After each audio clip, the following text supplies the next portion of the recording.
Okay, thank you very much. Senator Patterson, you have the call.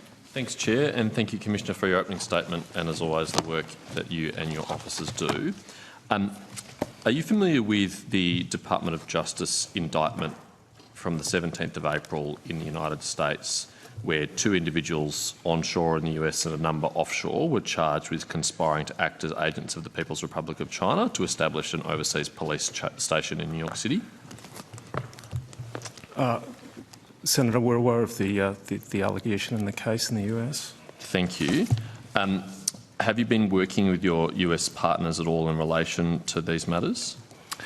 Always, every day, and I think the Commissioner might want to speak to this. Last week or the week before, we had the FAIRLEG, the Five Eyes meeting, and we had the Deputy Director of the FBI, a range of issues discussed, including our joint efforts in countering foreign interference. Yes, thank you. I'll come to that meeting in a moment. Were you concerned by the arrests in the United States? It was of interest to us, Senator. Yeah. You might remember, Commissioner McCartney, that we discussed this issue before estimates as it related to Australia in November 2022. And your answers gave me confidence that there were no active presence of Chinese police stations or overseas Chinese police liaison officers in Australia. In light of these raids in the United States, do you still have that same level of confidence?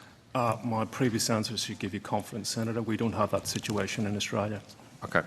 All right, thank you. And just to repeat for the record, as you did last time, it would be obviously utterly unacceptable if there was an undeclared, unauthorised Chinese police presence in Australia, wouldn't it be? Completely unacceptable.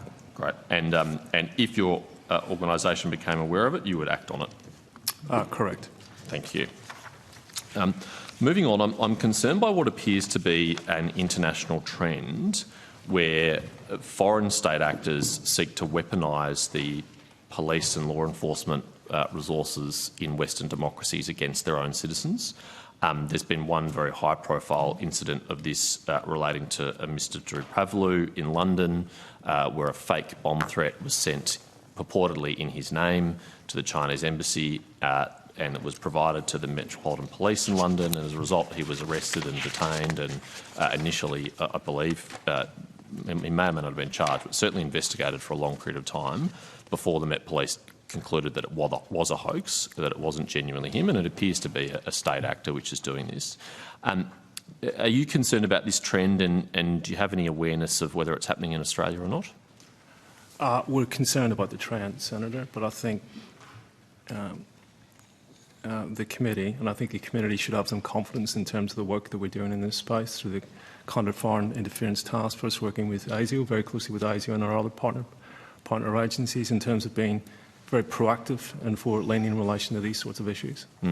So there's no instances you're aware of the AFP being duped in this way by a fake threat in the name of an activist or a journalist or a researcher or an academic or anything like that? No. And what about your state counterparts? Obviously, you've got the kind of core foreign interference and espionage capability that they would not necessarily have the same level of. Do you think they've got the same familiarity with these sort of tactics and awareness? I think it's certainly matured over the last couple of years. As you're well aware, Senator, the very productive and mature relationship we have with state and territory police through the JCT2s, Joint Counter-Terrorism Task Forces. So in terms of the work that we do, particularly around countering foreign interference, there's been close engagement through that construct in terms of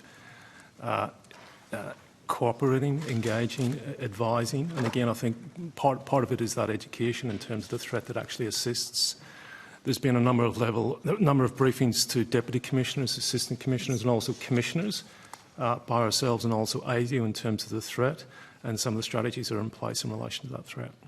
So you're kind of lending your expertise to your state counterparts on these issues? We are. Yeah, because obviously it's of concern. I mean, it's an almost trivially easy tactic to use that can be kind of quite safely done from offshore. You create a fake, untraceable email account, like a Proton Mail account in someone else's name. You send vile threats in their name. You provide it to police either directly or indirectly, and then you effectively harness the power of a rule of law, liberal democracy police force against its own citizens. I've been doing this for quite a while, Senator. Nothing surprises me anymore. But I think going back to the point I've made, you should have comfort in terms of the work that we're doing with the Commonwealth agencies and also our state agencies have been incredibly proactive and forward-leaning on this issue. Good. I'm glad to hear that. Let's stick